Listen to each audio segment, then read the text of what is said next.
What's going on, everybody? Welcome back to the PFF NFL show as we are here getting you ready for week 4 in the NFL. I am Trevor Sikkema. That is Fox Sports' very own Carmen Vitali joining me as always. Carmen, how are we doing, my friend? We're good. We're good. This is now becoming the part of the NFL season where I'm hoping we can get some themes that are actually, manifesting, because the first 3 weeks of the season, maybe first 4 weeks, we might even be a little bit early on this. It's just chaos, right? You got week 1, and then you have extreme week 1 overreactions. Then you have regression to whatever you thought the mean was in week 2. And then week 3 shows you that there was no mean. You have no idea what's going on. So I feel like we've got to give people a clearer picture here as we preview week 4 of the NFL. Do you agree? I don't like to assign anything until at least 4 weeks into the season, because that's what NFL coaches use as far as sample sizes when they are game planning for opponents, ideally. Usually an average of 4 games or more, but that's kind of the gauge that coaches need to actually start to see tendencies, actually start to see, okay, is this who this team is? Is this what they're going to continue with all season long? Obviously that evolves throughout the season, but I've always heard the 4-game sample size, so I'm not going to make any sweeping conclusions until I've got 4 games. And that's what I've been trying to talk Bears fans off the ledge. Well, we're obviously going to talk about the Bears and every single other team as we preview every single matchup that we have here in week 4. That's a great timeline, though. That's a really good reminder. Hey, 4 weeks, and now we are at week 4. So the things that we're going to be talking about here in this show, we're going to be talking about some concerns that we have, some strengths and weaknesses of teams. We're going to do that in ways that you're used to with the matchup that matters. We're also going to be talking about plus factors in the games, guys, that can really make a big difference. We're going to talk about a lot of different PFF stats here on this show. If you want to see those PFF stats for yourself, you can do so by going over to pff.com, getting yourself a PFF Plus subscription, and then you can almost do this show before we even do it, or, research some of the numbers that we're doing so you guys can get involved in the chat in the show. It'll make it a lot of fun. So please do that. Go get a subscription over at pff.com. Carmen, let's talk about the Thursday night game first, which is tonight. Nice. Just want to make sure. Still got that down. Cowboys at Giants. And as we get into the matchup that matters here, I didn't want to start the show being negative, but I kind of have to. Because my matchup that matters is the Cowboys run defense. And we talked about it last week, and we talked about it in the review show. But Carmen, until this gets better, this is the matchup that matters because it's so bad right now. And again, I don't want to be overly negative to start the show. I feel like normally I'm a positive person, but I'm failing to find some positives here with the Cowboys run defense specifically. 29.11 run defense as a team. And when you look at the interior guys, I mean, it's one of the lowest graded groups that we have in the NFL. Micah Parsons, he's fine, but he's the only defensive lineman with a grade above 60 right now along that whole defensive line. So how they match up against a Giants offensive line that is also not great. It's almost which one's worse? Which bad is badder, if you will? Because the Giants offensive line, 60.1 overall blocking grade, that's 27th in the NFL. 56.7 run blocking grade. So when you talk about the run defense versus run blocking, they're just 28th in the NFL. So I don't know which unit is going to be worse. And unfortunately, when I think about this game on a short week, it feels like that's the matchup that matters for me in which one comes away victorious in this one. But I don't know. If you had thoughts on either of the trenches, go ahead. But if not, give me your matchup that matters here for this one. I do. And actually, that kind of goes into my plus factor, which I'll get to in a little bit. But I'm going to try and be a little bit more optimistic, I guess, for the Giants, in that Malik Neighbors has been everything that they want him to be and more. He does not seem to be affected by the fact that Daniel Jones is his quarterback, or that most of the attention is being paid to him given the lack of other receiving options that the Giants even have. So basically my matchup that matters for the New York Giants, in fact, is Malik Neighbors versus who? Because I think the knee-jerk reaction would be like, okay, well, they're going to put Trevon Diggs against Malik Neighbors. That's the Cowboys' best corner. Except Trevon Diggs spends 86% of his time on the right side outside corner slot or side of the field. So they move Malik Neighbors around. Wide right, 37%, wide left, 40% of the time, and then he's in the slot 22% of the time. So, like, you can't really just put Trayvon Diggs on there unless you plan on moving him. And if that's the case, then you have the rookie in Kalen Carson, who, by the way, is doubtful for this game, not going to be there. This could be, Malik Neighbors could essentially eat in this game. And I really think that this matchup kind of is a bad one for the Cowboys, a good one for the Giants. Obviously, these two teams are super familiar with each other, being in the same division. Right. But I do think that there are some weaknesses that the Giants can exploit. You're talking about the Cowboys' run defense. The Giants, their other offensive weapon is Devin Singletary, who is my plus factor because of the fact that you have Malik Neighbors, neither of which, both of which are going to get the best of, I think, the Cowboys. It's going to really, really matter if they can just get to Daniel Jones and prevent the ball from even getting into play at this point. Yeah. I don't know if you want me to go into my plus factor being Devin Singletary, but yeah, no, go ahead. Go right into Singletary, and then I'll kind of bounce back to my plus factor as well. Because I mean, this is another thing, and this was actually according to NGS, and I found this stat to be just kind of insane. Devin Singletary, his yards before contact is -7. Do you want to know what his yards after contact are? 72. He is making up for the fact that he is starting from behind the line of scrimmage. He's getting hit almost right away, and he's still getting yards. 16 carries for 65 yards and a touchdown. This was all in week 3, by the way. He had -7 yards coming for contact. That's wild to me that he's making something out of nothing. So it doesn't seem to matter that the Giants offensive line is not great. It doesn't seem to matter that Malik Neighbors is the only one Daniel Jones can throw to and is getting all the attention. The New York Giants skill players are getting it done either way. Yeah, Dalton said in the chat, like, Devin Singletary is getting 35 carries in this game. And I guess your point is a great one, right? Even though the Giants run blocking unit hasn't been great, very clearly they're not afraid to still give Devin Singletary the ball because he can make things happen. I think it's a really great point that you made with how the Cowboys are deploying their cornerbacks right now. It's not really shadow coverage with best player versus best player. He'll follow him around the field. It feels like this could be an advantageous matchup for the Giants because they've probably seen that on film as well. And they go, all right, well, we're just going to put Malik Neighbors over here then. And then if you really want to switch, that gets against the structure of your defense and what you're used to playing. And so there are too many matchups here that favor the Giants for me to be able to pick the Cowboys. But my plus factor in this game is Dak Prescott. With that being said, we saw towards the end of the Ravens game how Prescott was really able to get into a rhythm. That Cowboys offense was able to get in a rhythm. They got within striking distance. They made it close towards the end. And I think Prescott was playing really well. He has the most passing attempts in the league. I did not realize this before we started to do the previews at 122, but he's just 35th in passing. Oh, no, sorry, 25th, because there's other quarterbacks that are in there. I know people are going to be like, there's only 32 teams in the league. Well, some quarterbacks have played. No, there are other quarterbacks that come. But he's 25th. He's 25th in the league in passing grade at a 57.6. So he's not really playing really well. They're still putting the ball in his hands. This could be an opportunity for Dak to really take over. And he has not done that yet, so far this year. But this could be the opportunity. And in my opinion, has to be why he's the plus factor. Because like you mentioned, and like I mentioned with the trenches, there's too many things going against the Cowboys right now, where if Dak doesn't look like the best version of himself that we have seen so far this season, even for a Giants offense that doesn't really terrify you on paper, I think they could certainly come away victorious in this game. Certainly, like you said, if they're going to continue to give it to Devin Singletary and he's going to make things happen, even independent of his offensive line. So, Dak is really good against the Giants too. Dak is he's got the Giants. Right. The 1 p.m. games. Let's move on to the Sunday games. And let's start off with another divisional matchup. New Orleans Saints coming off a loss that I don't know if a lot of people were expecting them to have, hosting the Philadelphia Eagles. They now travel to Atlanta to take on the Falcons, who have played in a handful of close games already this season. Carmen, when you look at Saints, Falcons, and NFC South showdown, what is your matchup that matters here for this one? It's got to be Alvin Kamara against the Atlanta run defense, because Alvin Kamara he's still been on a tear.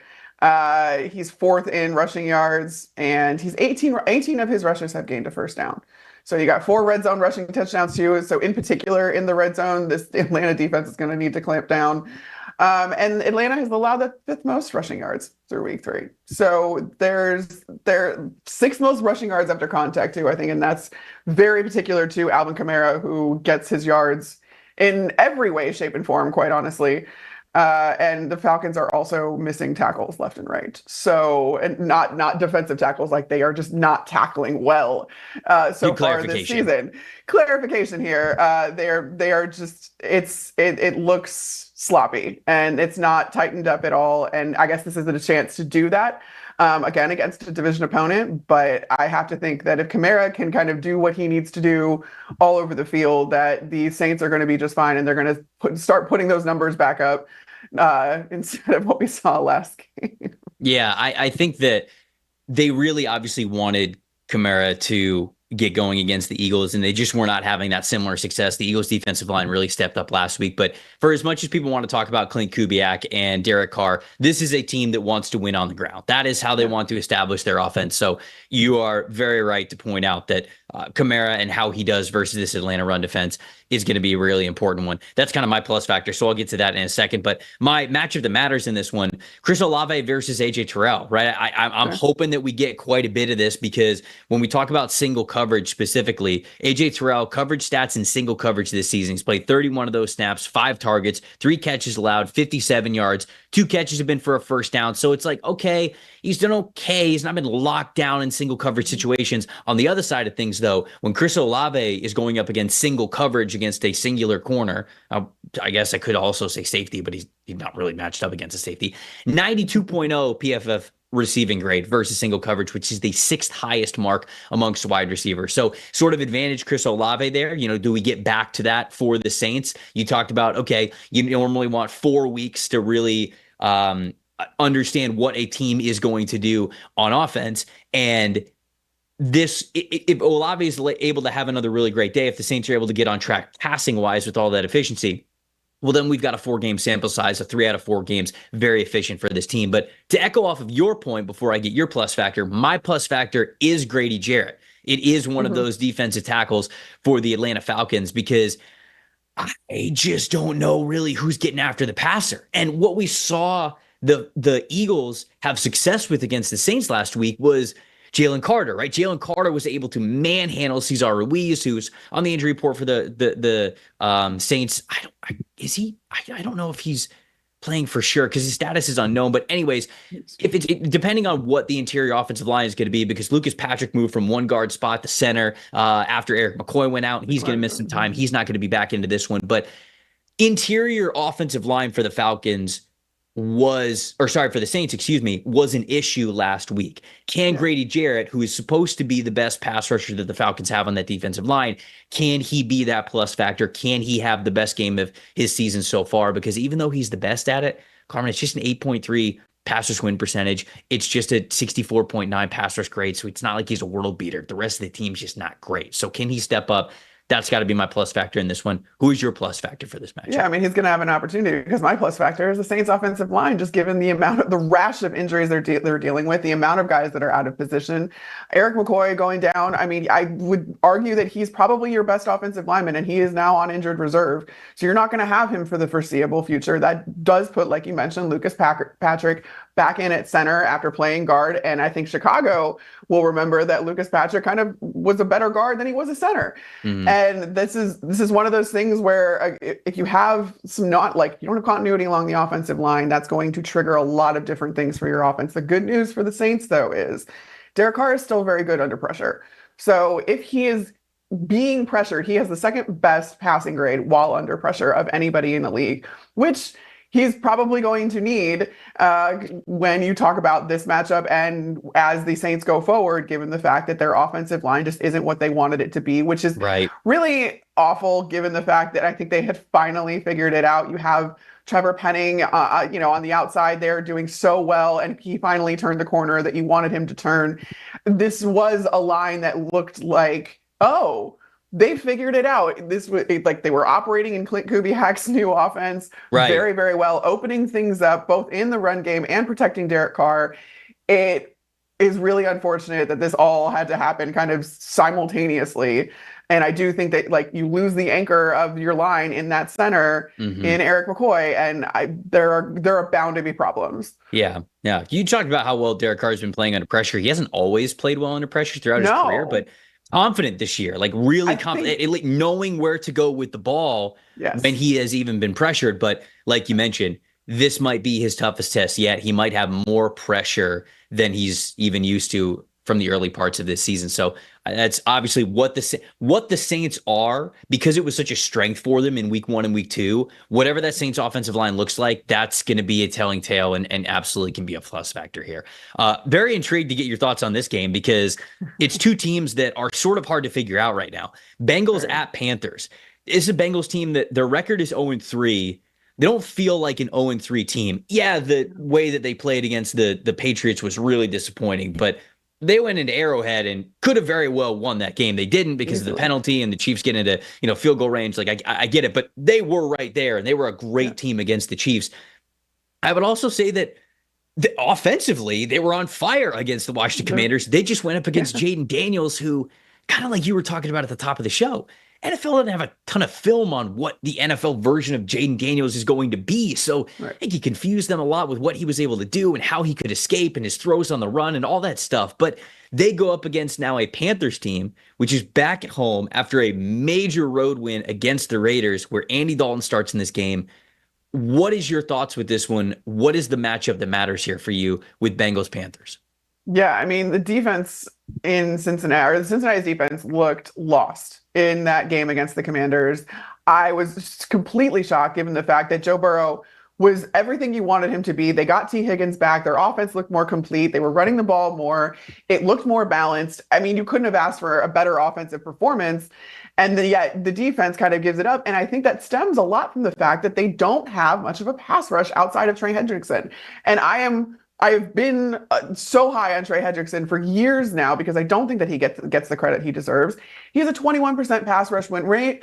The next best teammate of his on that defense, KJ Henry and Lawrence Guy, who are at 12.5% pass rush win rate. So there is a massive difference. Trey Hendrickson is basically trying to get pressure on his own. It doesn't really always work, and you see teams be able to exploit that.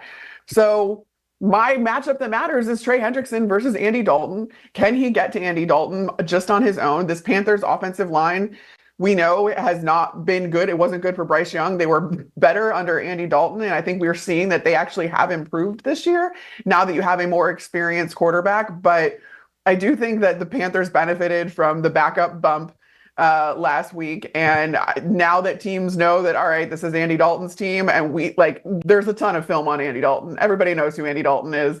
He's been with multiple teams and multiple systems. You're going to run a pretty vanilla offense, if I had to guess, and especially in the run game as well. So there's going to be an opportunity here for the Bengals to get right, and they really, really need to get some pressure on Andy Dalton, because if you can't get pressure on this Carolina Panthers offensive line, then I'm really going to start to worry about you. Because as of right now, like you said, the Bengals are not really, they shouldn't be an 0-3 team, or they don't look like an 0-3 team. Right. This, I think, is the game. And again, I've pointed this out too this week with the Washington Commanders loss. The Bengals are playing a fourth place schedule this year. The Commanders were one of those teams that you got to play because of the fourth place schedule. You were supposed to win that game. Right. You are absolutely supposed to win this game against the Carolina Panthers too. Yeah. So you need to start winning some of these games that you're supposed to win. And being your schedule was so much easier this year because of where you finished after the Joe Burrow injury last season, all that other stuff. It feels like it's again, not that I'm trying to make excuses for Cincinnati, but maybe like awful timing for them, because they played if they would have been playing the Bryce Young Panthers, this game's probably, the Bengals are favored by double digits, right? But they're not, and you don't know what Andy Dalton's going to be. And my matchup that matters is similar to yours, because I do think that up front it's going to matter a lot, because if the Bengals, to your point, you focused on Hendrickson and how great Hendrickson has been and how he's sort of been a lone wolf out there for them. I'm focusing a little bit more on Carolina's side, because where the offensive line hasn't totally figured out, especially with run blocking, they haven't been as great with run blocking. pass blocking, they've actually been pretty good. Their 82.3 pass blocking grade as a team is third best in the NFL. So I think that's also, just to give them the recognition that they deserve, that's also kind of why you move on from Bryce Young when you did, because I think they looked at this team and this offensive line through the first 2 weeks and then went, okay, it's not like last year. It's not like we can sit here and say, well, you got to give them an offensive line. Well, you got to give them wide receivers. They felt like they had those. And even with the Andy Dalton start in there 3 weeks in, the offensive line's actually not playing too bad. So can the Bengals step up the way that they need to? I think that is going to be a telltale of who ends up winning this game, especially with it being in Carolina. They got a lot of momentum. They're feeling good. They're riding high. The Bengals, the vibes are low right now. It's 0-3. They're very close to the season slipping away from them already, just 3 games into the year. So I think that this is pivotal for both of these teams for a couple of different reasons, and it presents another bit of a trap game for the Bengals. And my plus factor here is Chuba Hubbard, because where we all want to talk about Andy Dalton and how great he has been and how fun, last week was just watching him throw it all over the yard. Sorry, Walt. 82.7 rushing grade for Hubbard last week with 114 rushing yards, 21 carries. Also had 5 catches on 5 targets for 55 yards. You don't want Andy Dalton throwing the ball 35 times a game, right? I mean, you want to be more balanced than that. And if the Panthers have the opportunity to now be a balanced football team, now we're talking about somebody who can actually compete week in and week out. So to me, if Chuba Hubbard can play the way that he did last week, yeah, we're talking about a game that's probably going to be a toss-up and close to the very end. But who's your plus factor in this? No, I do love that call out too, just because you're right. I mean, Andy Dalton, the way to protect the team from Andy Dalton and Andy Dalton from himself is just not to put so much on his shoulders. I went to the other side, and I know that we talked about how Cincinnati did everything they needed to do in that game against Washington offensively. However, there are still some holes, and we saw the fact that T. Higgins came back. It did look more well-rounded, all that kind of stuff. But Burrow is not being helped out by his receivers nearly as much as I think that we would like. So he's scrambled as many times as Kyler Murray and Patrick Mahomes, to give you some sort of frame of reference. Joe Burrow is not known as a scrambling quarterback. That's not necessarily who he is. And to ask him to do that, he still is 16th. He's only 16th in completion rate, but he's top 10 in accuracy percentage. And that's, I think, where you kind of start to see the cracks in how this passing game is developing and how his receivers, if his receivers are helping him out. The Bengals are tied for 6th in drop passes. So I need more. And I realize that, defenses have paid a lot of attention to Jamar while T was out. T is now back in. You now have multiple guys. We saw Jamar kind of take advantage of some more single coverage moments in that game against Washington. I need more of that to continue, and I need Joe Burrow to distribute the ball a little bit more because he trusts his receivers, and I don't think it's his fault necessarily. We saw him, in the beginning of the season throwing to a bunch of tight ends because Jamar was still ramping up. Jamar should be all the way ramped up now. T. Higgins should also be all the way ramped up now. I need to see more from these Cincinnati receivers and helping their quarterback out. Yeah, basically, I don't know if it was both of his big throws to Jamar Chase, but I know at least one of them was, if you're going to play single high, whether it's cover 3 or cover 1 against Jamar Chase on the outside, like Joe knows that the safety's not going to be able to get over to him, so he's going to give his guy that chance every single time. And I know at least on the touchdown, that was that situation. So I just don't know how much Carolina's going to play that, right? I feel like Carolina's going to be a little bit more conservative, try to not give up the big play, a lot more too high stuff, a lot more quarters. So we will see. We will see. All right, Rams at Bears is the next game that I want to talk about here.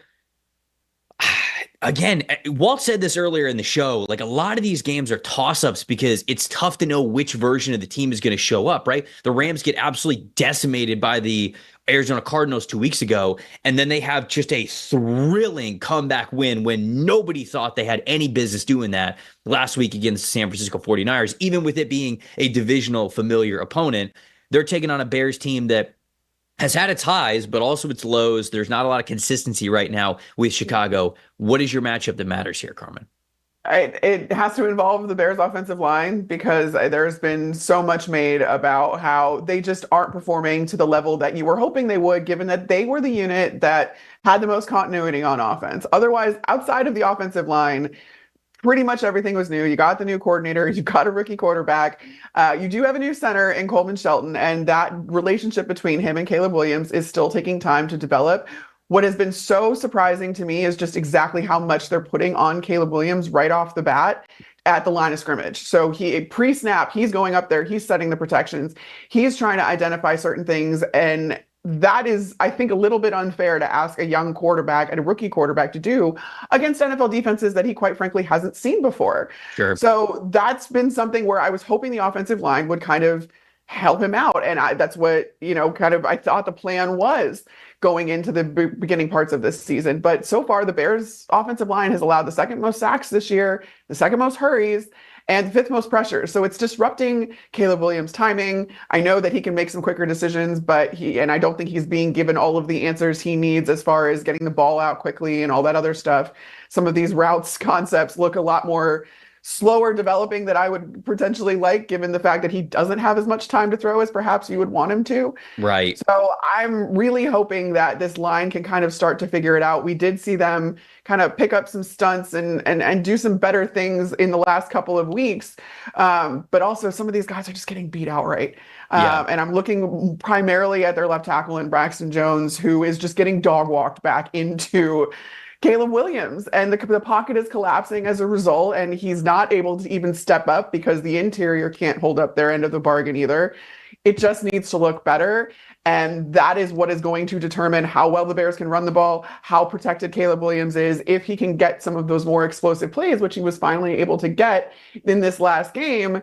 But at that point, it just, it didn't seem to matter after he had thrown 2 interceptions. The 2 touchdowns afterwards were great. The 363 yards passing were great, but it was tainted given the fact that they were already behind the sticks. So all that to be said, I think this all runs through the Bears O-line and what the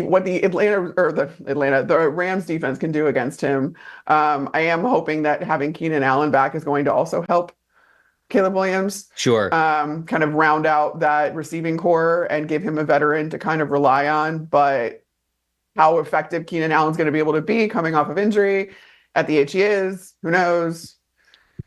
I give him some time, guys. Yeah, the idea with Keenan Allen is you want somebody who can win with sort of savviness and win quickly, right? To give him those early options, because I guess you could do that with DJ Moore and Rome Odunze in theory, but those guys are getting deep down the field. Those are the big play guys, and so I think that they would like for Keenan Allen to be that sort of player for them. So if he gets back and he's healthy, I think that will help. Hopefully, Shane Waldron kind of identifies that.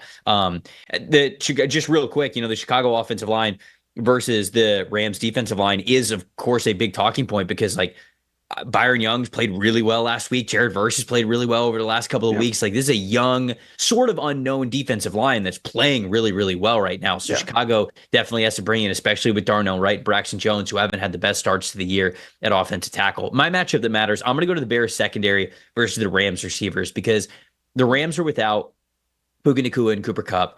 And last week, Matt Stafford was still able to get multiple catches to 6 different receivers. So he's not afraid to spread the wealth around, including running backs. Matt Stafford's going to put the ball where it needs to go every single time. It doesn't matter if you're the wide receiver 1 or you're the wide receiver 4. He is not going to be afraid to put the ball where it needs to go to advance the offense and to win the game. On the other side of things, the Bears corners and safeties have allowed just 30 catches, which is 4th least in the NFL, and 363 passing yards, which is 9th least in the NFL. So top 10, if not top 5 in both of those metrics. It's a really good secondary for Chicago. That's going to be big for me, because I think those Chicago defensive backs are going to challenge these reserve wide receivers for the Rams in ways that the 49ers just straight up did not. And I think that Chicago's secondary is playing better than San Francisco's secondary is right now. So I think it's a tougher task for them. I'll go right to my plus factor, though, because it kind of bounces off a little bit what you were talking about. Braden Fisk sort of coming into his own a little bit, a little slow for the first couple of weeks of the season. But last week in week 3, 7 pressures, 12.0 passers win percentage. So he played his best game last week. And this is somebody who took him a little bit of time to kind of come into his own when he was at Florida State. And then that second half of the season at Florida State, he felt like he was unblockable. I'm not going to say that he's unblockable from this point on for the Rams, but you're starting to see him get a little bit more comfortable. And I think last week they showed shades of him playing really well. So you throw in Jared Verse, you throw in Byron Young, you throw in Kobe Turner as well. This is a pretty formidable young defensive line to go up against that Chicago offensive line. But who's your plus factor in this one? My plus factor for the Bears is Roschon Johnson. because we finally saw him get a little bit involved. I don't know why it took 3 weeks to even activate him. He wasn't active the first 2 weeks of the season. And then against the Colts, you saw that he was able to be effective in the kind of run game that the Bears like to run. When looking up kind of just, I couldn't really make sense of their run scheme because it kind of seemed all over the place. And looking up what they were running, I was right. I mean, there's really not a ton of tendencies, which probably means that guys really aren't able to get into a groove, but they are running draw 10% of the time, which leads the league. And when you think about the personnel they were trying to do that with, i.e. DeAndre Swift, he is not a halfback draw type of running back. He is absolutely the guy that you get out into space. You do the little swing passes to, you get him to the flat, and then you let him kind of go between and do his little thing out there. He was a pass catching back for you. And why you're trying to run him up the middle, I don't really get.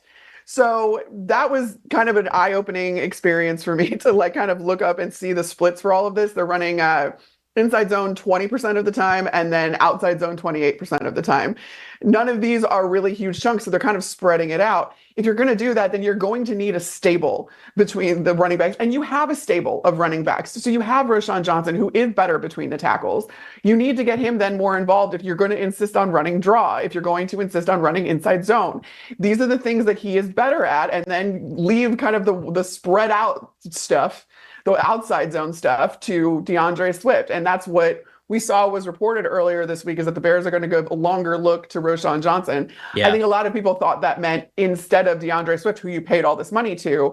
I do think the Bears overpaid for DeAndre Swift, but I don't think it's an either or situation when it comes down to this. I think it's the Bears want to have a diverse run scheme, which would be great if you can get it going, but you need to have multiple guys in the backfield in order to operate that, because there's not really a lot of guys that are good at all of those things. And so switching it up with Roschon Johnson, running those plays up the middle a little bit more, he's going to get you the hard fought yards. Please include him more in this game. Nuance, context, strategy. I love it. That was fantastic. Because I agree completely. Even me, when I hear, oh, okay, Roschon Johnson's going to get a little bit more, I think it's an either or thing. But I love the way that you put it. If they're able to sort of put these guys in the best situations to succeed, like, you can have all of these players. It doesn't have to be one guy gets the lion's share just because you paid him a lot. You want the run game to be effective overall. That's why you have running backs by committee, and you got some good ones there in Chicago. So I love that call out as well. Vikings at Packers is the next game I want to go to here. Another divisional matchup. My matchup that matters, I'm going to go with the fireworks one. The one that I hope that we see quite a bit in this game, it is Jair Alexander versus Justin Jefferson. When you look at Jair Alexander's coverage snaps so far this season, 119 snaps, 16 targets, 10 catches allowed, 171 yards allowed, and a touchdown. He's allowed 7 catches for a first down, but as Jair Alexander often is, he's sort of somebody who he'll give up the yards, but he'll also get his as well. He's already got 2 interceptions. He's got 1 forced incompletion, 74.9 PFF coverage grade that marks 12th amongst corners in the NFL. On the other side of things, the man that needs no introduction is Justin Jefferson, 22 targets, 14 catches, 273 yards. That is 4th in the NFL. He's got 3 receiving touchdowns, which is tied for 1st in the league. So this is big on big, if you will. This is strength on strength. This is your best guy versus my best guy. It's like an old school, like mythological or Roman battle where you go, all right, we don't have to have 10,000 guys fight 10,000 guys. You give me Achilles and you give me your best fighter, and let's just say, all right, whoever wins, the other people go home, and there you go. That feels like what it could be here with the Packers and the Vikings with Justin Jefferson and Jair Alexander. I hope we get it quite a bit, because it could be a fireworks show. And Jair struggled, if I remember correctly, maybe not exactly the last matchup, but man, there was one matchup. I can't remember which one it was. Justin Jefferson just absolutely went off, and there are a couple of those that Jair was in coverage on him. So that a guy like Alexander's got a lot of pride in this game. He's one of the best, and he's looking to get revenge here and play his best game that he has played yet against Justin Jefferson. So to me, that is the matchup that matters. But what about you? What do you got in this one? Yeah, I guess you could say Justin Jefferson is Jair Alexander's Achilles heel. Oh, cool. So good. You love that. You absolutely love that. That was the alley. I was Dwayne Wade throwing it up. I'm putting the arms out. You're LeBron just grabbing it midair and slamming it home. Then you're just, hey. That kind of alley-oop. What do you got for this one? No, and I think it's a really good call out too. Just one more note on the Packers secondary, given the fact that they have matched last season's interception total already. They have 7 interceptions this year, which is also given Xavier McKinney has paid dividends for them. It was very uncharacteristic for the Packers to go out and spend a bunch of money on a free agent safety, Right. but they knew he was going to be an integral part to Jeff Hafley's defense, and that has proven to be true.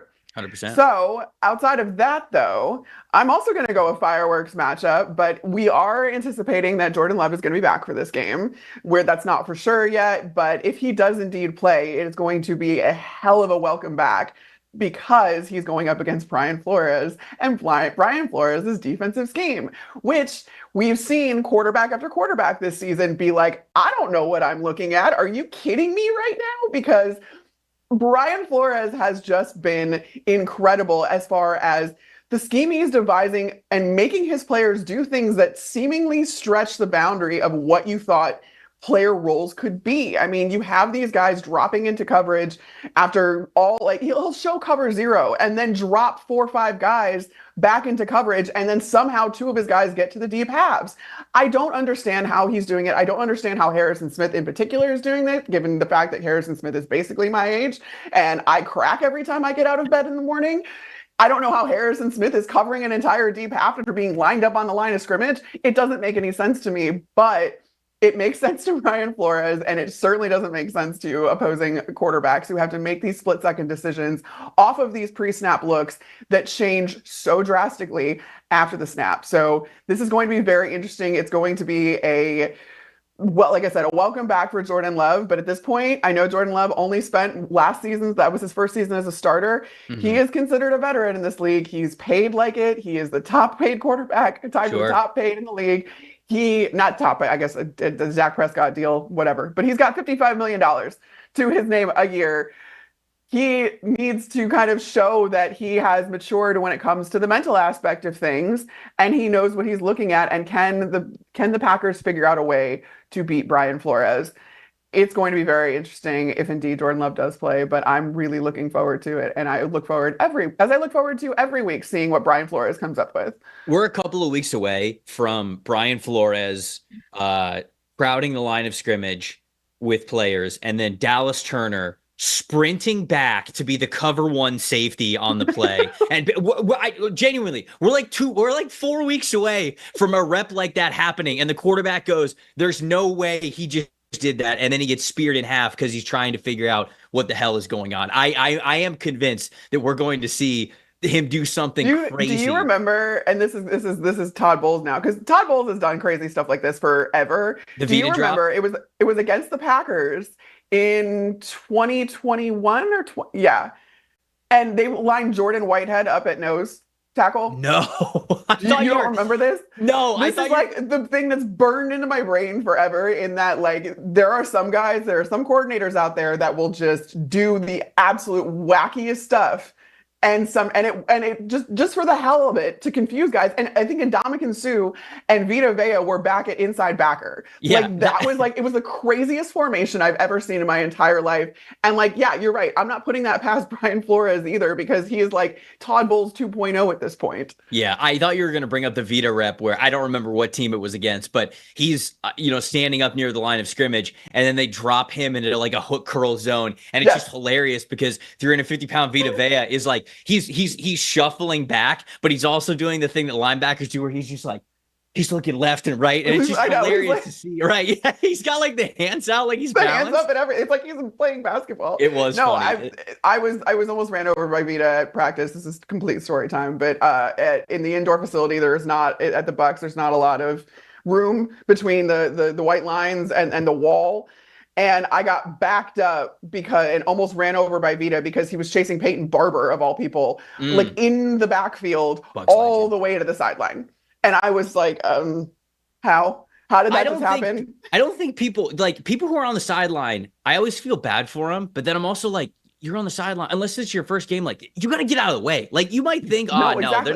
they're not close to me. They will be close to you in 1.5 seconds. So like, I thought I was safe thinking that Vita Vea on the opposite side of the formation wouldn't come over to my side in the backfield, whatever, but I was not safe. So I got out of the way. You know who else doesn't think that? The opposing offensive coordinator. That's why Todd Bowles is one step ahead. My plus factor in this one, so we wrap it up here. You touched on it a little bit, but it is how well Sam Darnold is throwing the deep ball versus sort of how advantageous it feels like the Packers have been when defending the deep ball. When you look at throws of 10 yards or more this season, Sam Darnold, 91.7 PFF grade, that's sixth best in the NFL, 379 yards, 4 touchdowns, 2 interceptions. On throws of 20 or more yards, he's 6 of 9, has 238 yards, 2 touchdowns, 2 touchdowns, 1 interception, and he's got 4 big-time throws. Anytime you're throwing it 20 or more yards down the field and you're completing it, there's a good chance it's going to be a big-time throw, so that's why that checks out there. But the Panthers secondary, they are top 10 in receptions allowed of 10 or more yards, but they are also first in interceptions when the ball is thrown 10 or more yards down the field. So kind of like what you were referencing about this team sort of being big game hunters themselves, Darnold's been very great at passing it deep down the field. The Packers have been very advantageous at taking it away, so that remains my plus factor to sort of piggyback off of what you said. But who's your plus factor in this one? Mine's Josh Jacobs, because I think even if Jordan Love is back for the Packers, they are still going to try to lean on the run game just because it's been working. And it's not only just Josh Jacobs. I mean, they're running Jaden Reed out of the backfield. They're running Dontayvion Wicks out of the backfield.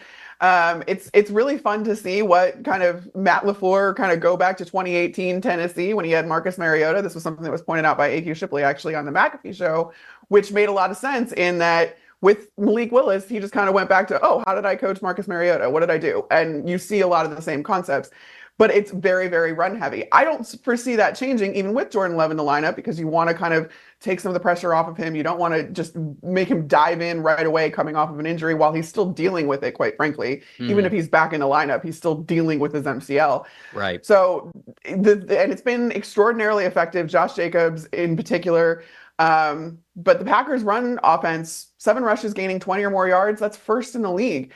But the thing is, the Vikings defense, second best against explosive runs. So that's one of those things where this is, again, a good on good situation. And I do think the Packers aren't going to deviate too much from this run first scheme that we've seen over the last few weeks. So how effective can Josh Jacobs be against a really formidable run defense? And I think that that's kind of going to swing the tides as to who wins this game, given the fact that I just don't think you want to put all of that on Jordan Love's shoulders right away. Yeah, no, I think that's a good shout out by you. Before we get to the next one, whether it is a TD, a tutty, taking it to the house, in for 6, whatever you want to call a touchdown, one thing is for sure, and that's the touchdowns matter more at DraftKings Sportsbook, an official sports betting partner of the NFL. On the ground, in the air, special teams, defense, we don't care how they score them. We just want to bet touchdowns. That's all there is to it. And DraftKings Sportsbook is the #1 place to bet on touchdowns. If you're ready to place your first bet, try betting on something simple, like a player to score a touchdown. We just talked about the Packers and the Vikings. If you think Justin Jefferson's going to get the better of Jair Alexander and you think he's getting in the end zone, boom. There you go. New DraftKings customers also can bet $5 on any touchdown bet, and you get $200 in bonus bets instantly. You can score big with DraftKings Sportsbook, the #1 place to bet on touchdowns. Download the DraftKings Sportsbook app now and use the promo code PFF. That is promo code PFF. For new customers to get that $200 in bonus bets when you bet just $5. Only at DraftKings Sportsbook. The crown is yours. If you got a gambling problem, call 1-800-GAMBLER. In New York, call 877-HOPE-NY, or you just text HOPE-NY. In Connecticut, help is available for problems with gambling. Call 888-789-7777 or visit ccpg.org. Please play responsibly on behalf of Boot Hill Casino and Resort in Kansas. 21 plus age and eligibility varies by jurisdiction. Void in Ontario. Bonus bets expire 168 hours after issuance. For additional terms and responsible gambling resources, visit dkng.co/FTBALL. Jacksonville Jaguars versus the Houston Texans, the next 1 p.m. game that we're previewing here. Divisional matchup. So they say that they're going to be close no matter what. I don't know about that one. What do you think about this one, Carmen? What is your matchup that matters here for Jags Texans? Yeah, I try to get pretty specific here because it is a divisional matchup. It's also that the Texans are clearly the better team right now, all that kind of stuff. So I do think that there's some room for improvement between CJ Stroud and on third down, and against especially this Jags third down defense. They are currently ranked 22nd against or on third down, but CJ Stroud started really, really hot on third and fourth down, right? The first couple games of the season, he was perfect, 9 for 9, all that kind of stuff. It's kind of fallen off since then. And the Houston Texans, rather, they now ranked 20th in third down rate. And I thought that was a kind of a huge drop off from the way that they started. So can CJ Stroud kind of get back to making those clutch throws on third down, making those clutch throws in the red zone? The Texans are still very good inside the red zone, tied for fifth, I believe, in red zone conversion rate.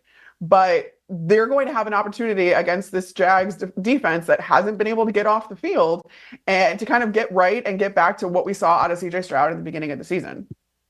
You know, when I look at this, Jags offensive line is just not a good unit right now. And it's to the point where it's a problem where I think it could be a game wrecker. So to me, it has to be the matchup that matters, because Cam Robinson and Anton Harrison, like, just straight up have to play better. I know Anton Harrison's been hurt as well, but when you just look at the Jags offensive tackles overall so far this season, they're 30th in pass blocking grade at a 48.7. The 31st in pressures allowed with 24. And then both Danielle Hunter and Will Anderson, both of them have 15 pressures on the season. So it's not like, oh, you know, you can kind of game plan for one. You can put a tight end or the running back on one side to help chip or block these guys. Both of them can really get after you. So it's simply got to be the best matchup that we have seen yet from the Jags offensive tackles, because the offensive line, I talked about it last week, this team has so many inconsistencies on offense. If it's not one thing, it's the other. It feels like it's unfortunately becoming a consistency that the Jags are not playing well along the offensive line, particularly at the tackle spot. So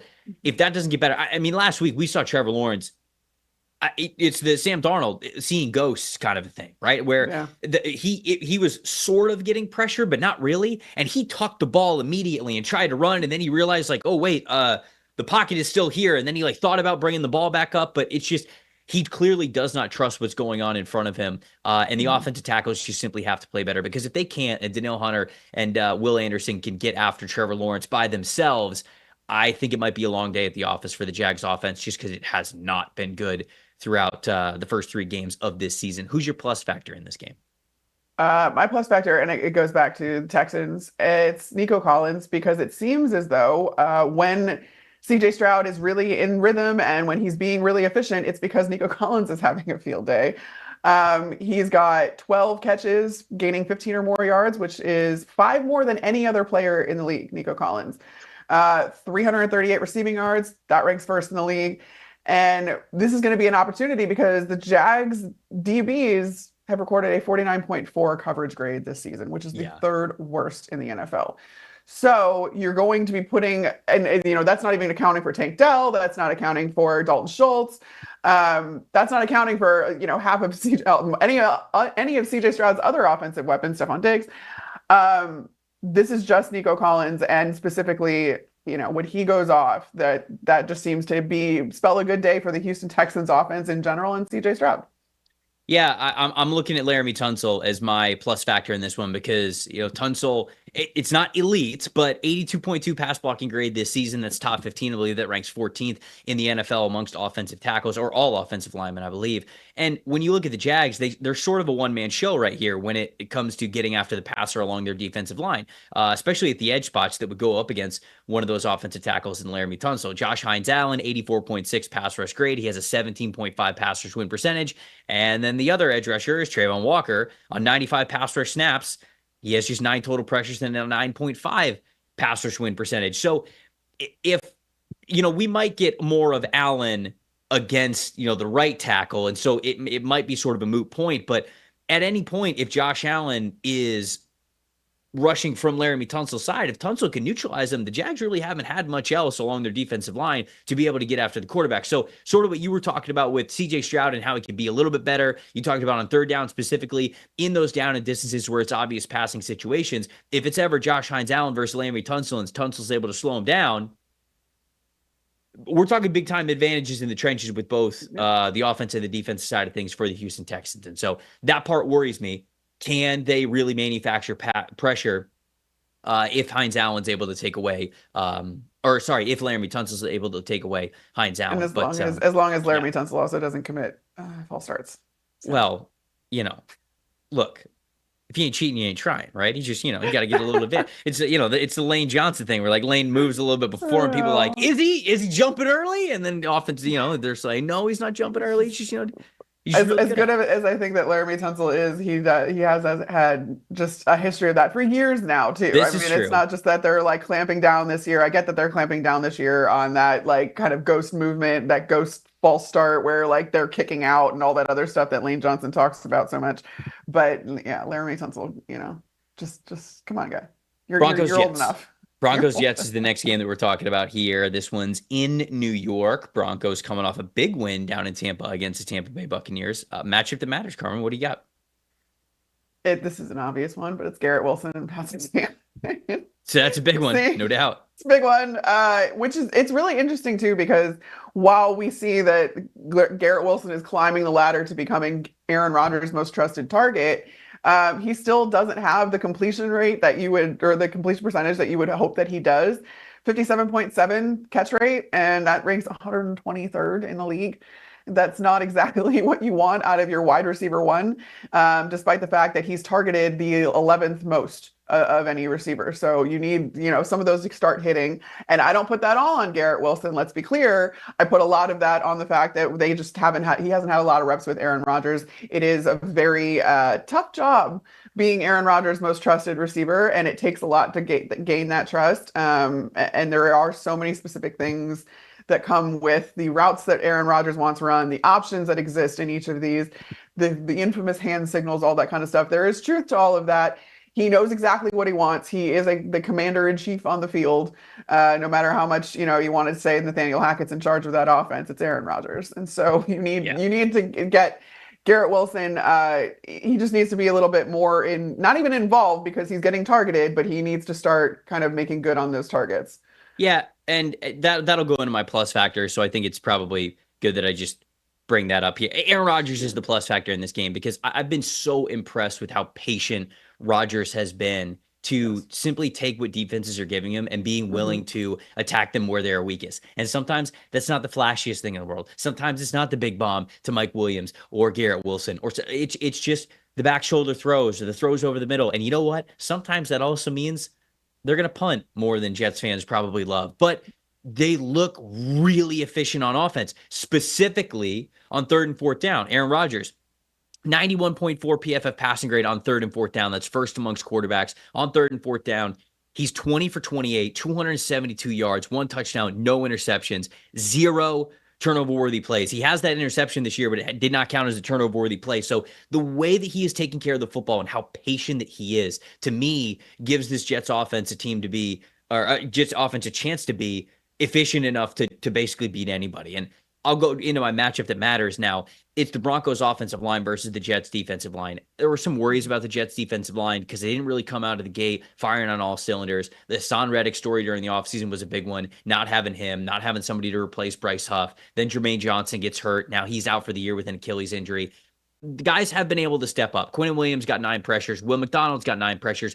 Javon Kinlaw's got 8 pressures himself. They're going up against a Broncos offensive line that's paid a lot of money and ain't really giving the returns that the Broncos would want them to give, because they are 30th overall in pass blocking grade at a 50.7. No, sorry, that's just overall blocking grade at a 50.7. I believe they're a little bit better in pass blocking than they are run blocking. But still, this is an offensive line that has not been up to their billing, or certainly how much they're getting paid to be able to block in front of Bo Nix. So it was better against the Tampa Bay Buccaneers, but I think Nix was also a little bit better. And to be honest, I just don't think that Todd Bowles had his fastball against Sean Payton. Feels like he never does. I mentioned this on the review show. Evan Winters from A to Z Sports pointed this out. Sean Payton's 7-0 against Todd Bowles. Like he scored 30 points on Bowles' defense so many times since 2019. And so you kind of just look at that matchup and say, man, does he just know Todd Bowles really well? I think we'll be able to see we'll be able to answer that a little bit more when we see how the Broncos offense does against this Jets defense. But who is your plus factor for this matchup? Yeah, and it's on that Broncos defense. In fact, it's Zach Allen, who has kind of emerged. He's had 15 pressures over the last 2 weeks. He's kind of emerged as like their number 1 pass rusher. And this isn't a bad Broncos defense either. And that's like their 4th in sacks per pass attempt and percentage rate. And then you've got overall, they're about the 3rd ranked defense as far as yards per game allowed, yards per play allowed. They're top 10 in 3rd down, 4th down, just outside the top 10 in red zone percentage. So this is a good unit that I don't think we're talking enough about because they don't really have the stars that perhaps other defenses do that are doing this well. But the fact that the Denver Broncos are kind of clamping down, it's going to be a test for the New York Jets, for Aaron Rodgers. It's going to be really interesting. And I think, and Zach Allen is kind of leading the way. Yeah, I think that that's a really good shout out because, I was updating the team needs for the mock draft simulator earlier this week. And when I got to the Broncos, I was like, oh, interior defensive line, definitely. And then I looked up and I was like, all right, Zach Allen. Okay. Yeah. I see you. Good for you. So you're right. Very I think quietly. He is right. He is playing very well. And I'm glad that you're giving him his flowers there because I think that he We love deserves the trench, guys. The Steelers at the Colts. We got some people in the chat talking about Anthony Richardson and the Colts. So this is a good transition into this game. You got the Steelers playing 3-0. What is your matchup that matters here for this one? It's in Indy, by the way. What do you got? It is in Indy, and it's not Anthony Richardson. Sorry, guys, but it's Jonathan Taylor because he had a field day last week against the Chicago Bears. And what can he do against this Pittsburgh run defense, which is obviously historically good, and has been, I should say. But this, like, Jonathan Taylor, when he does well, the whole offense, it kind of opens it up a little bit more. You don't feel like Anthony Richardson has to play the hero ball, even if he feels like it sometimes.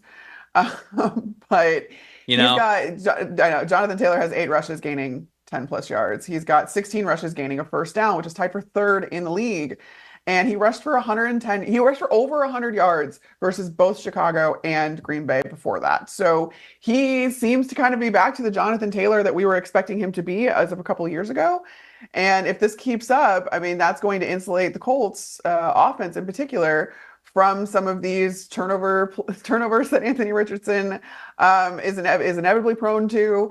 Stuff like that. If you can keep the ball on the ground or at least get it into Jonathan Taylor's hands, good things happen. So, that against this Pittsburgh run defense, again, which is very, very good because Pittsburgh defense is just very, very good. Yeah. How effective is he going to be able to be? Because he was against the Chicago Bears defense, which is also very, very good this year. I'm going to expand upon that with the Pittsburgh run defense part of it. If you have Sunday Ticket, or if you have the ability to have whatever your team is on one side of the TV and then one other game on the other side, make it Colts versus Steelers. And the reason why is because this is the best defensive line in the NFL versus the best offensive line in the NFL. Steelers defensive line. So I'm counting just the defensive linemen, the defensive tackles and edge rushers. 87.4 pass rush grade as a defensive line. That is first in the NFL. 75.3 run defense grade, which is second in the NFL. So first and second in pass rushing and run defense. Colts offensive line on the other side. 87.9 pass blocking grade, first in the NFL. 84.9 run blocking grade, second in the NFL. So run blocking, pass blocking, 1 and 2 there. Like I said, this is the best offensive line going up against the best defensive line in the NFL. You got star power, you got veterans, you got guys who are coming on in really great situations. Nick Herbig was unblockable, it felt like last week against the Chargers backup offensive tackles. And it's just, they're going to put their guys in advantageous situations at all times. Keanu Benton's playing great. Cam Hayward's playing unbelievable for a guy who's 35 years old. TJ Watt is doing what he's doing, looking like a defensive player of the year candidate. And then you've got the guys on the offensive side of things for the Colts who are really blocking well up front for that unit. So that is the matchup that matters. It is big on big, best on best at the top of what the NFL can offer. And so we have an absolute treat in the trenches with this game. And whoever plays better, that to me is going to be what allows one of these teams to become victorious, because this is how both of these teams are fully constructed. It is through these parts of the trenches, and it's exactly how they want to win football games. So I can't wait to watch it. Who is your plus factor in this one? We love that. My plus factor is Justin Fields, in fact, for the Pittsburgh Steelers, given the fact that I just talked about how Anthony Richardson, hasn't really, you haven't coached the home run ball out of him. You haven't coached kind of the wanting to play hero on every play. And that was the knock against Justin Fields in Chicago, where he would scramble around. He would try to make throws. They weren't always accurate. It wasn't always working. He was trying to make something happen behind, again, a line that was not good and all this other stuff. And now he's very well protected by the Steelers, and he isn't being asked to do too much, and it's working out for him. On intermediate throws of 10 to 19 yards, 6 of 11, 136 yards, 1 touchdown, no interceptions. So this is where Justin Fields is kind of his bread and butter in Pittsburgh under Arthur Smith, and it's working. He's kind of reining it back in from what we saw in Chicago. He's tied for 8th in passing grade, 78.4 PFF grade. So it's working really well. Can you unlock a little bit more from Justin Fields, or is this just kind of where you're going to need to live?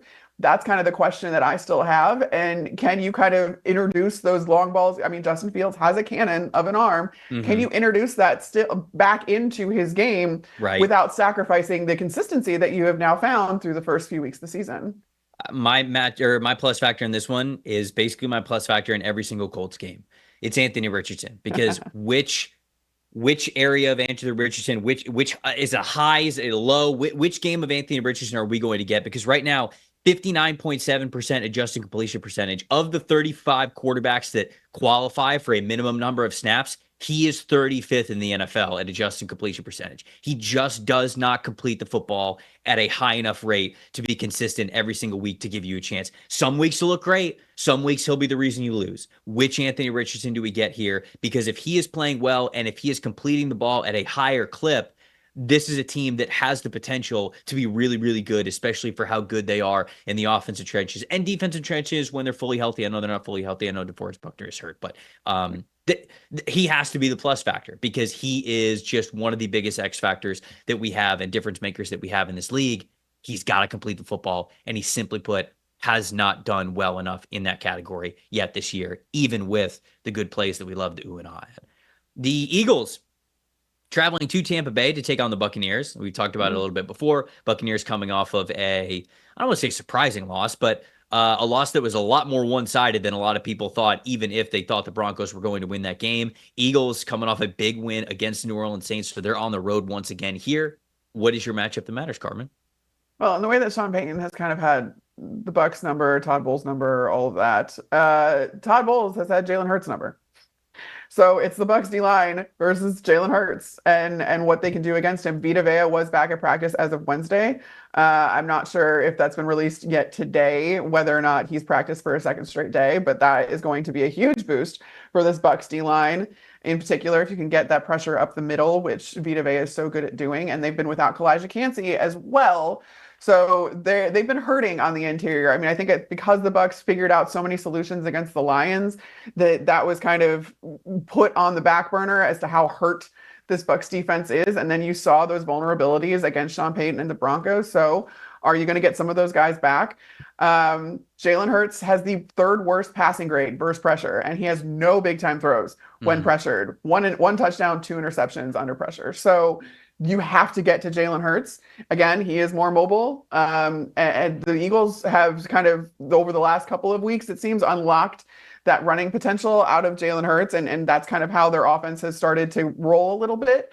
Although if you want to call 19 points rolling, I don't know.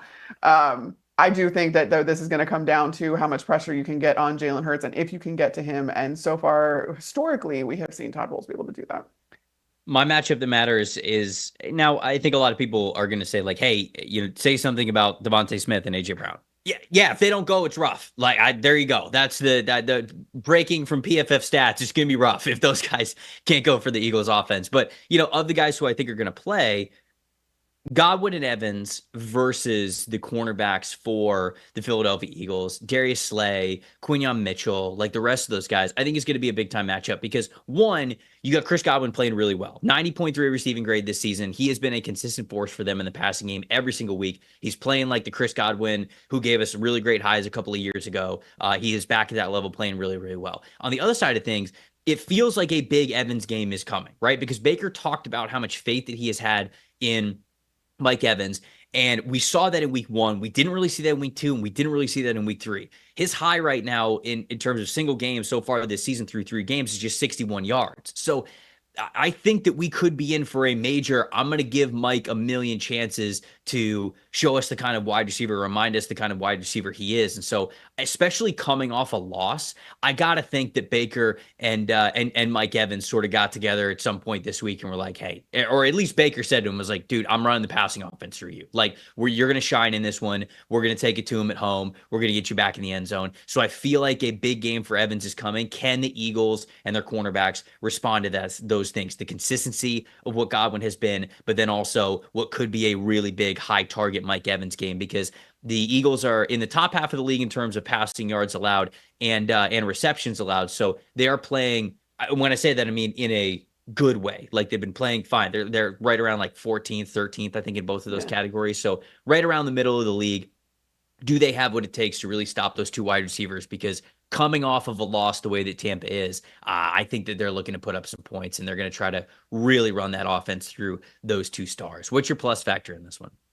It's going to be on the other side for the Philadelphia offense. It's all right. If you have Jalen Hurts' number, then Saquon needs to get going. And we've seen the Bucs uncharacteristically be letting up quite a few yards on the ground. They've allowed the second most rushing touchdowns in the league of 6, and they've allowed the 8th most rushing yards, 413 so far this season, which again, the calling card of Todd Bowles' defense is it's built off of stopping the run first. And we saw that, in the early aughts of his tenure in Tampa Bay in 2019, where the Bucs had the best run defense in the league for multiple years running. And this just is very uncharacteristic. And I think it has a lot to do with how injured they are. So again, if you can get Vita Vea back and maybe start that defensive line in particular, kind of stopping Saquon Barkley from doing Saquon Barkley things, right? That's going to go a really long way. But the Eagles, I think, to have a chance at this game, are going to need to get Saquon going. Yeah, I would agree. I think it's got to be a big Saquon game if they're going to win this one down in Tampa. My plus factor is Jalen Carter. He was an absolute monster last week when he was facing off against Cesar Ruiz at right guard for the New Orleans Saints. And he could potentially have another juicy matchup here with the Tampa Bay Buccaneers. Carter had a 90.5 PFF passing grade, or has that this season. That's first among interior defensive linemen, 10 pressures, which is tied for 8th. He's been a beast all year long, but especially last week. So he's coming off of a hot streak.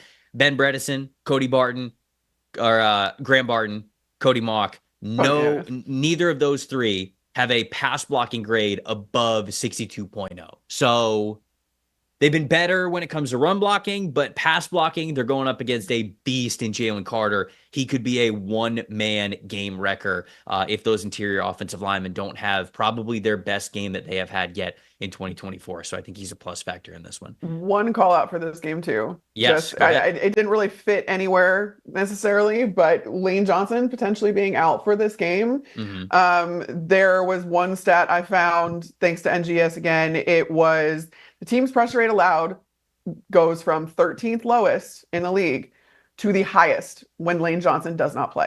Wow.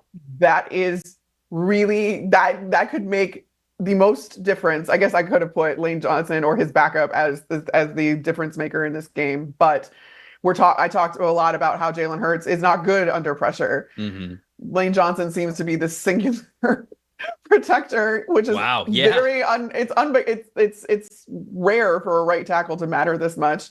But Lane Johnson does. So. Lane Johnson absolutely does. No, that's a good shout out. I'm glad that you got that in there as well. Patriots and Niners getting into the 4:00 window here. Interesting game. Niners obviously coming off a loss that they did not think they were going to have against the Los Angeles Rams, even with a familiar divisional opponent. What do you think the matchup that matters is here for this one? I have to go Ramondre Stevenson against this Niners defensive front, because I do think that is, I mean, the Patriots offense has not been good. But Ramondre Stevenson is, he's just outside the top 10 in rushing yards, 224 rushing yards, and 186 rushing yards after contact, 5th in the league, 15th missed tackles forced on runs, 3rd in the league. So that is the biggest thing here. And there is an opportunity here, given that, they're going to go against someone like San Francisco, who is top 10 in rushing yards allowed per game. However, they are 21st in yards per rush allowed. Yeah. So there's kind of a discrepancy there within San Francisco's defensive front, and you're going to need to exploit that on a per play basis. Ramondre Stevenson gives you the best opportunity to do that.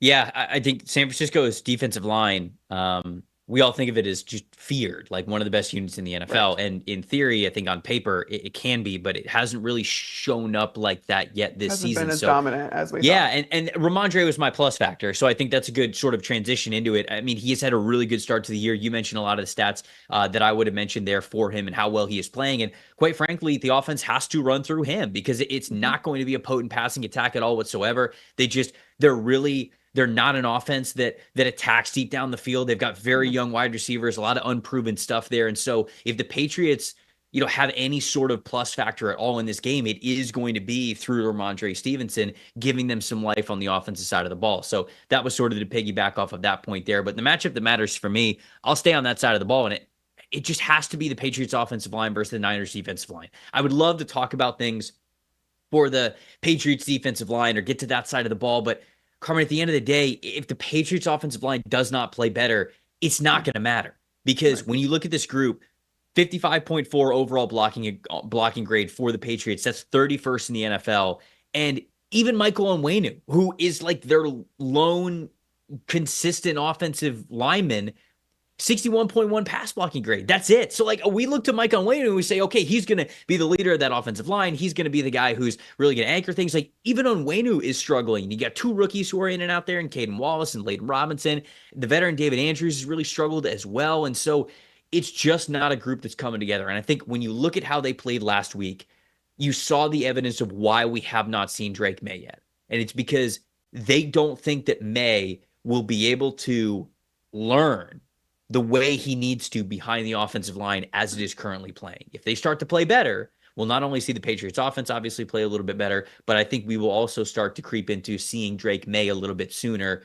We shall see, because for as much as I said the Niners defensive line hasn't exactly been the world beaters we think they can be, it's still Nick Bosa and company. Like even with Javon Hargrave no longer there with the torn triceps, like this is still a group that could really get after the passer. And so it's a major weakness for the Patriots, and it's one that I think the Niners are looking to exploit and get some revenge on after a tough loss for them last week. So what is your plus factor for this game? Yeah, it kind of rolls in off of that, and it's a combination, I guess, of the Patriots offensive line and what Jacoby Brissett can do with his arm. The Patriots offense, as you mentioned, has been absolutely atrocious. 24 plays gaining 10 or more yards, which is dead last in the league. 3 plays gaining 20 or more yards, which is 3 fewer than any other offense. 390 passing yards, that's also last in the league. 2 completions gaining 20 or more yards, that's last in the league. And then 43 pressures allowed, which is tied for the 4th most. So I get that Jacoby Brissett cannot get anything going, given the fact that he's behind a line that is not protecting him. And it's the reason, like you said, we aren't seeing a lot of Drake May, especially early. But Jacoby Brissett is going to need to find a way to unleash the arm that he does have and get the ball down the field if this Patriots offense has any hope of balancing out around Ramondre Stevenson. Got 6 more games that we're getting to. 3 of them primetime games. We got a Sunday Night Football game and 2 Monday Night Football games. But before we get to that, Carmen, I don't know about you, but like I can't spend a ton of money on sunglasses because I feel like I lose them all the time. And then when I do want to spend money on sunglasses, I feel like I can't find ones that are like look good, that are affordable, that I can be like, all right, I could just buy multiple pairs because I know that I might lose some. But now our friends at Gooder, they got me covered. They are stylish sunglasses for only $25 a pair, which means for people like me, if you're like me out there, you can get a couple of different pairs. They got a 30-day money-back guarantee. They got a 1-year warranty on them. They're polarized. They're really great for an active lifestyle as well. That's what they boast a lot. Like if you run a lot with sunglasses, if you're biking, if you're hiking, something like that, if you're outdoors, if you're active, these are perfect for you as well. I know pickleball is big as well. There is a pickleball facility that is close to where I live, and when I walk the dog, I walk by there all the time. These people are competitive. They are getting after it. And I see them like middle of the day, sweating everywhere. They'll be playing in sunglasses, and I should probably tell them that if you're not wearing Gooder sunglasses, they should absolutely go do that. So if you're like me or anybody else out there that loves to wear sunglasses and needs a good pair, go check out Gooder. Goodr, by the way, is how you spell it. They're giving PFF listeners free shipping as well, so you can go to gooder.com/PFF. Use the promo code PFF to get yourself free shipping. Gooder offers 30-day money-back guarantee, like I said, and 100% satisfaction. Again, that is gooder.com/PFF. Get yourself some great sunglasses and multiple pairs, Then you can, you're not afraid to lose them. And use the promo code PFF for free shipping as well. That's so funny that I didn't know that this read was even in there. And that's literally what I do. I have a really nice pair of sunglasses that I bought in Europe. I do not wear them half the time, and I throw Gooders on. I have 3 different pairs of Gooders that I throw on if I'm doing anything active, or like I'm worried about where I'm going to put my sunglasses, put them on my head, whatever. I love Gooder sunglasses. They are the everyday sunglasses. There we go. They're so good. We got the endorsement there. Okay, this matchup I am very, very excited about to talk about. Commanders at Cardinals. Two of the most electric quarterbacks in the NFL right now, going head to head. What is your matchup that matters here as the Commanders riding high off a big time Monday Night Football win versus the Bengals, and the Cardinals getting back to trying to get back to that explosive offense? What do you got in this one? Yeah, getting back to that explosive offense means Marvin Harrison Jr. needs to start being who he was earlier in the season. I guess 2 games ago, really, because he didn't start out well in week 1, and then he went off in week 2. And we know that Kyler Murray knows how to get Marvin Harrison Jr. involved. And what is that going to look like against this Washington pass defense? 21 targets for Marvin Harrison Jr. this season, 10 catches for 198 yards. 2 receiving touchdowns of 20 or more yards. So that's where these explosive plays come in, and that is tied for first in the league. So you need to get Marvin Harrison Jr. involved. Benjamin St-Juste is my best guess for who ends up going on him as far as coverage wise. And he's had 105 snaps, 25 targets, 15 catches allowed on those 25 targets for 201 yards and 3 touchdowns. So that presents an opportunity for Marvin Harrison Jr. Again, we're going to see. Can Kyler Murray get him the ball? Is that connection still alive and well? Let's do it. Yeah, and, just to be frank, Commanders' corners stink right now. There's no other way. They're not great. I would like to be a little bit different here. Normally when we do matchup that matters, I like to be a little bit different so we can, cover the game in its totality, different units going up against one another. But this is the matchup that matters because it is a potentially potent offense with the Arizona Cardinals, with Marvin Harrison Jr., with Greg Dortch, with Michael Wilson. You throw in Trey McBride in there as well. You got a lot of different options to throw the ball to.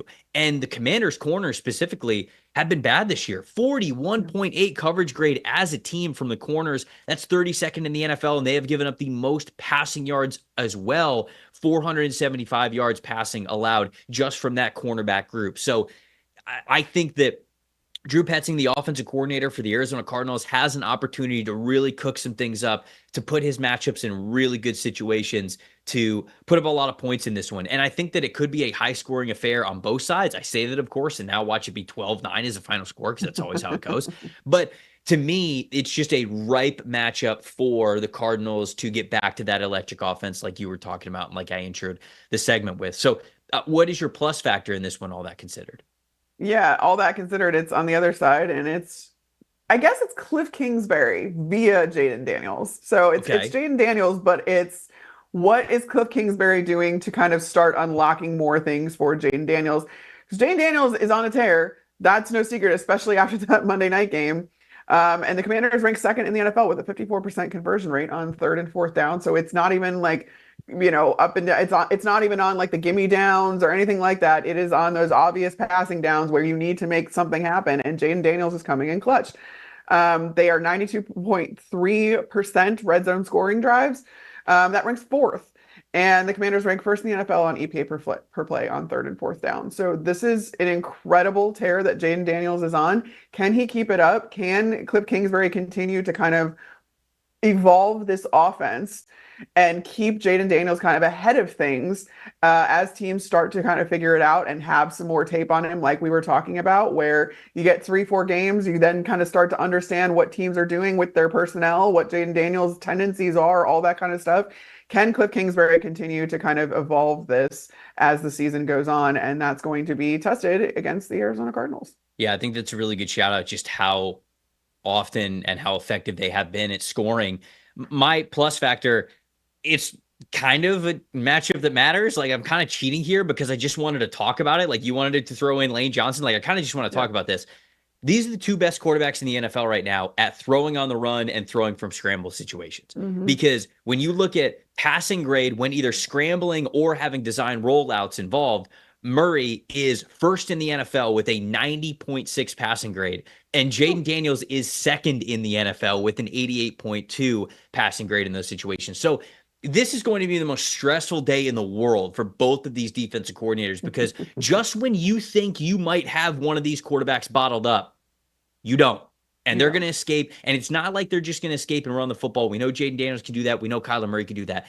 These guys are evolving to the point where they are keeping their eyes deep downfield, and they're about to hurt you a lot worse than just the quarterback picking up 5-6 yards on the ground. Like that might be like that. Jaden Daniels might take off for a 5-6 yard gain for a first down, and the defensive coordinator might go, all right, thank God. And it might be the same thing on the other side of things too, just because of how good these guys have been when they've been on the run. I cannot wait to watch this game. Thankfully, I already said that if you have one extra screen to put it on Colts Steelers, and that's a 1 o'clock game, because if you have that extra screen still for the 4 o'clock slate, put it on this one, because I think it could be an absolute quarterback quad show. Box, man. Quad boxes. Well, not everybody's got it like you, Carmen. Not everybody's got it like Trev. you. I've seen your setup. If you've got multiple TVs, so even if you didn't have a quad box, you would have. I didn't say it was me. I didn't say I didn't have it like that. I'm just saying other people out there might not have it like that.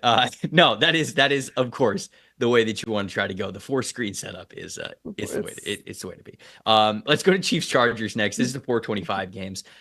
Divisional matchup. Really excited about this one, just as the future goes on. Jim Harbaugh versus Andy Reid. But I'm going to be honest, I'll get my matchup that matters out of the way. My matchup that matters is just the Charger versus their own injury report. I don't know what to think of this game. It's hard to preview it because Justin Herbert might go, but he's very limited with that ankle.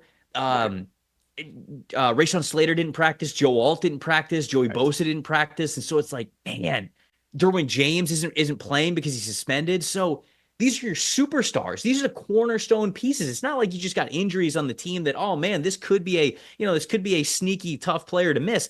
Ain't nothing sneaky about it. These are your two starting cornerstone offensive tackles, one of the best secondary players in the NFL, top pass rusher. Joey Bosa has been playing a lot better this year before he got hurt.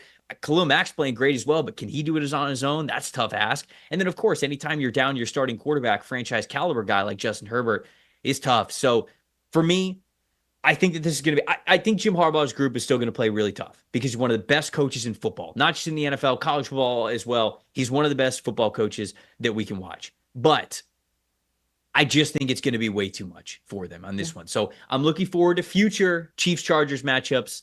This one, unfortunately, is a little hamstrung. So that was my matchup that matters. Do you have a better one? Do you have one that actually breaks things down? I specified it to Chris Jones versus whoever plays at tackle for the Chargers because of the injuries to Joe Alt and Rashawn Slater. So yeah, I mean it's as simple as that.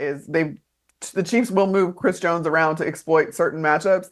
It doesn't matter what side of the formation he's on at this point because you've got both tackles that are just dealing with injury if they even go. So yeah, that's as simple as that. And again, with you said with their quarterback, if there's any doubt about Justin Herbert's health, I don't know that this is the game to even test it because you're going to have a hell of a time with Spags' defense and Chris Jones. And you know that Justin Herbert obviously wants to be out there. Not that you were saying that he doesn't, but it's like as a competitor, you want to go up against the former champs, right? But it's just it sucks. No, I'm talking about the coaches saving him from himself. No, I know exactly what you're saying, and it would be hard, to say that you're totally wrong there about what might need to happen with them. But anyways, what's your plus factor for this game?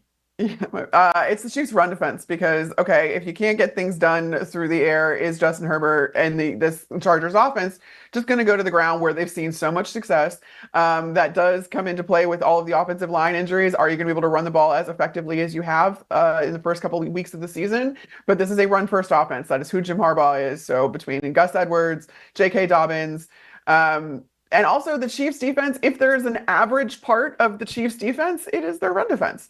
They're allowing well over 100 yards a game, and they're kind of mid-range as far as run defense grade goes. So again, it's not bad by any stretch of the imagination. It's average, and the rest of the defense kind of picks it up. But if there is a little bit of a weakness on Spags' defense, it's on the ground. So this would be a really good matchup if everyone was healthy.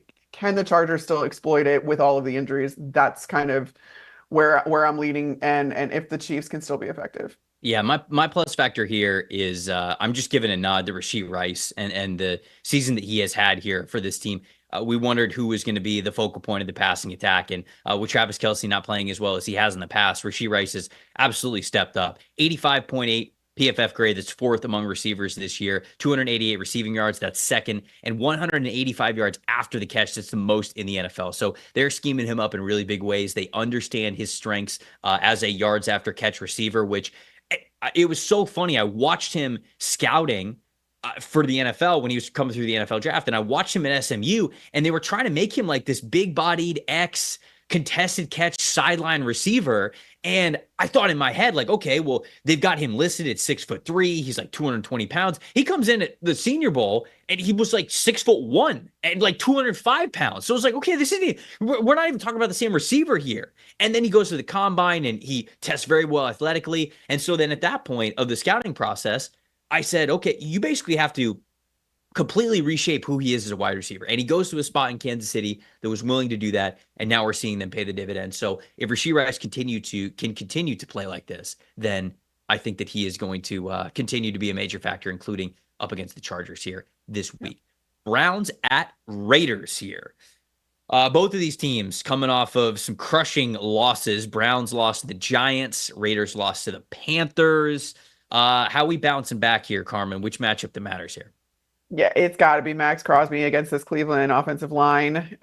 We all know how effective Max Crosby is. He's a one-man game wrecker, and he's going to have some opportunities here because the Browns offensive line, 49.3 PFF pass blocking grade, which is 31st in the league. And meanwhile, Crosby has 11 pressures this season. And to give you some context, the Raiders as a whole have 16. So Max has 11 he basically has it's an even split between Max Crosby and the rest of the Raiders defense. So I think that he is potentially going to have a field day. We know that the Cleveland quarterback is one of the most sacked in the league, and if this offensive line can hold up at all against what Las Vegas is inevitably going to do, and especially under Antonio Pierce and the pressure that he wants to get and the blitzing that he is going to do. In particular. I think it's a really good call out by you. For me, for my matchup that matters, this is probably the most, I got to say the phrase right. Not unstoppable force versus immovable object. It's the most stoppable force versus the most movable object. Movable object, yeah. Right? The most unstoppable force versus the most movable object. That is what we are talking about here, because the Browns passing game versus the Raiders in coverage is the matchup that matters. Because I don't know who's going to be worse. When you look at the Browns passing game, again, hate to be negative, but Deshaun Watson, worst EPA per pass in the NFL right now, 32nd overall. He has 124 attempts, which is the third most. So they're putting the ball in Deshaun Watson's hands a lot, and he is not delivering for him. I know it's not all his fault, but this passing game is bad. It is the worst in the NFL right now. They are going up against what is without question the worst coverage grade as a team. 32nd overall. I said that the Washington Commanders had a low 40s coverage grade for just their cornerbacks. Overall coverage as a team, as a whole, the Raiders are dead last in the NFL. 34.5 coverage grade as a team. So I don't know if the Browns are circling this game or what, but basically, if Deshaun Watson can't look good in this offense against this game, you might as well go to Jameis. Like, I don't care what the contract is. You might as well put Jameis in the game, because if he can't succeed against the Raiders, he's not going to succeed against anybody. And then on the other side of things, Antonio Pierce sort of had a little bit of his version of a come to Jesus, talk with the media when he said, yeah, there were a lot of players making business decisions out there. We're going to have to make some business decisions as well. If they can't stop the Browns passing attack, it's going to be a long season for the Raiders. So which one of these units can actually show up against what should be an advantageous matchup? That's going to mean a lot, in my opinion. What about a plus factor for you? Yeah, it's going to be Myles Garrett, and I think that's kind of an evergreen statement when it comes to the Cleveland Browns. I talked a lot, obviously, about Max Crosby, but if there's a better pass rusher in the league, it's Myles Garrett. And if he can get past this Raiders offensive line, if he can disrupt this offense in general, I think it's, again, one of those things where it's pretty lopsided, and Myles Garrett is going to be a factor in this regardless.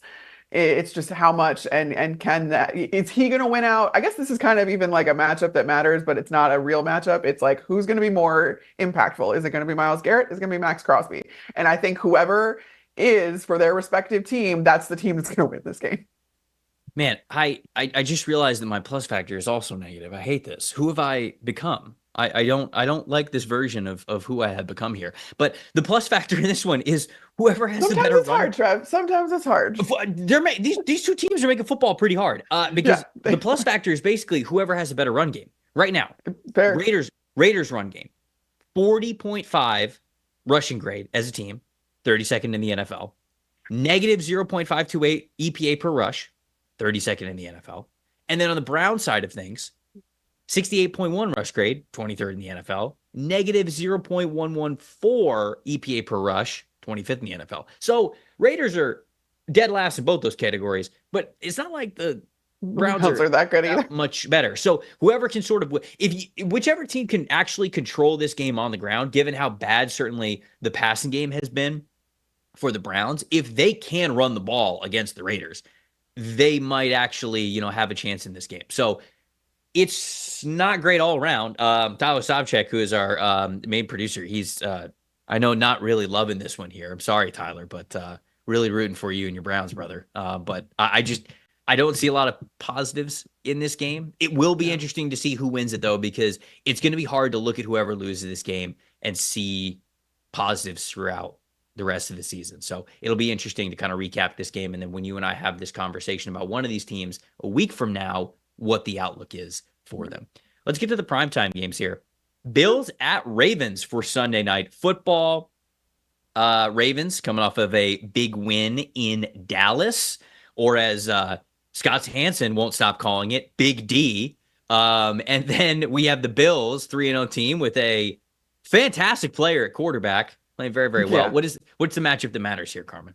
Again, I don't think there's any question of that being complete BS that Josh Allen was rated the most overrated quarterback, because he's top 3 at the very least, and probably top 2, behind the one in Kansas City. So Correct.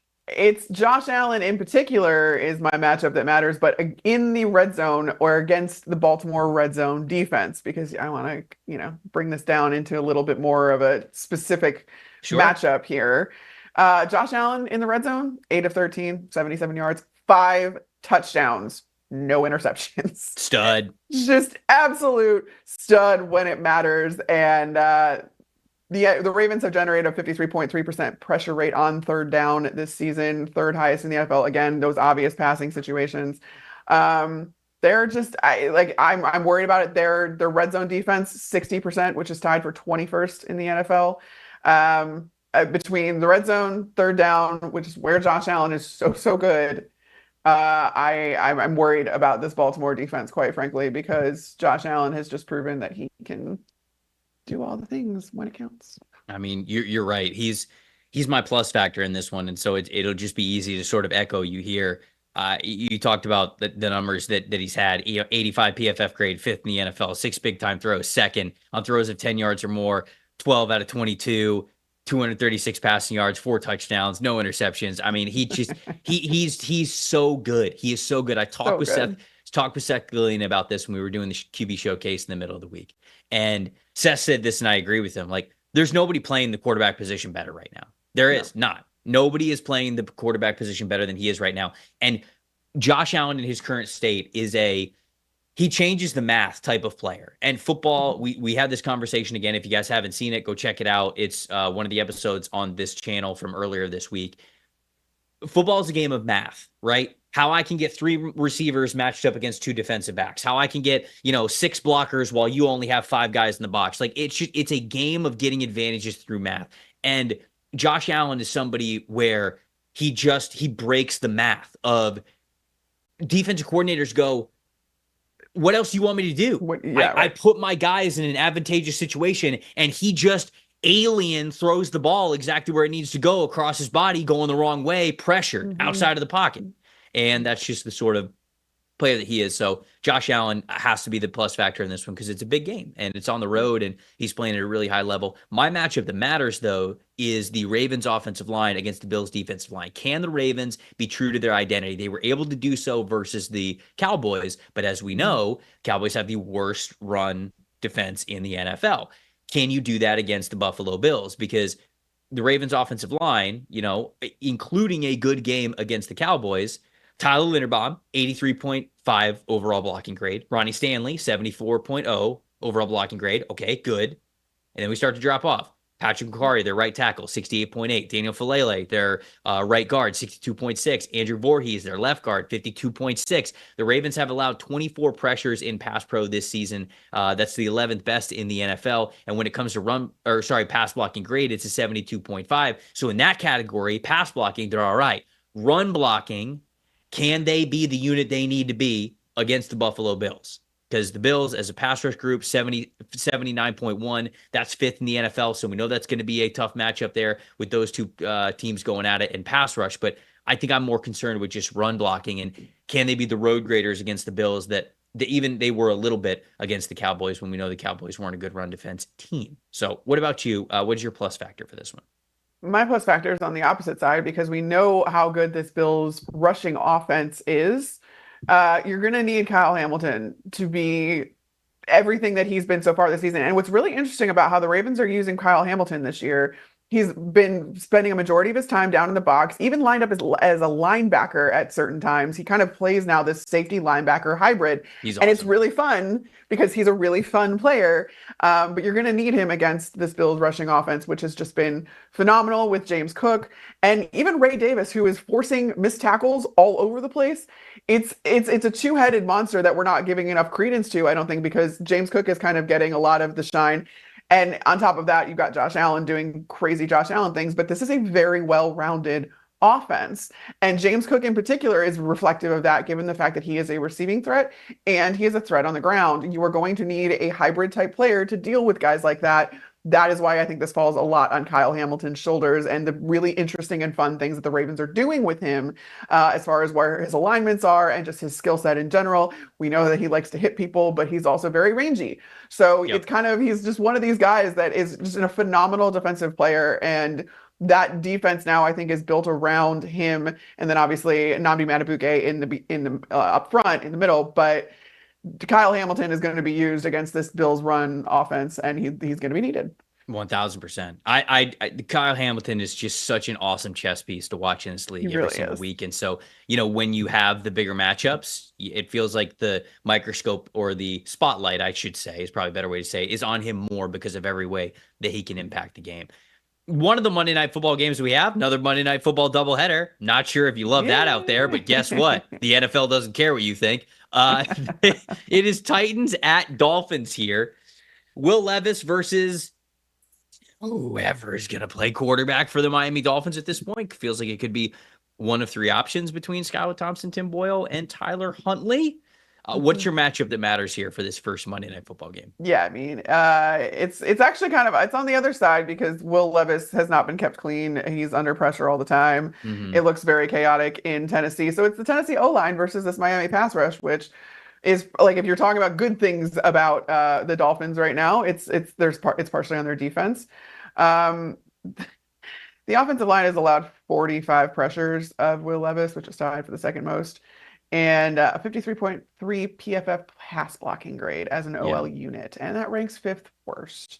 Yeah. So you're going to have an opportunity here if you're Miami to kind of get to Will Levis and prevent him from scoring, from this Tennessee offense from scoring, and you're going to need it clearly, given the fact that you don't know who's playing quarterback for your own team.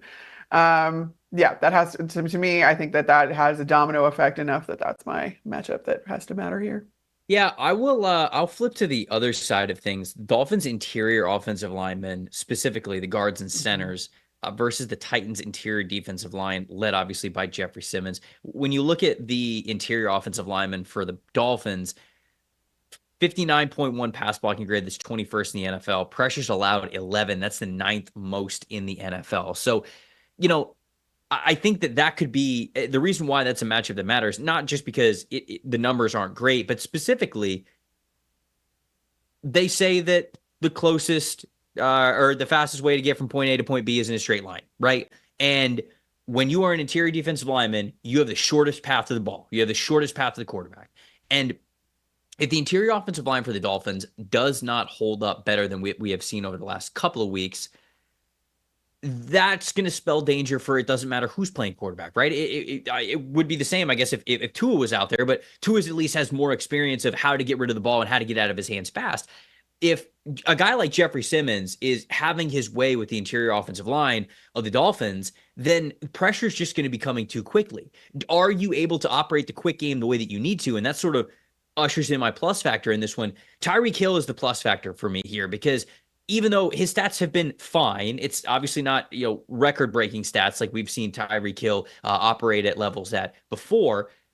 He sort of needs to be your, let's get the ball in his hand as quickly as possible in any ways that we possibly can.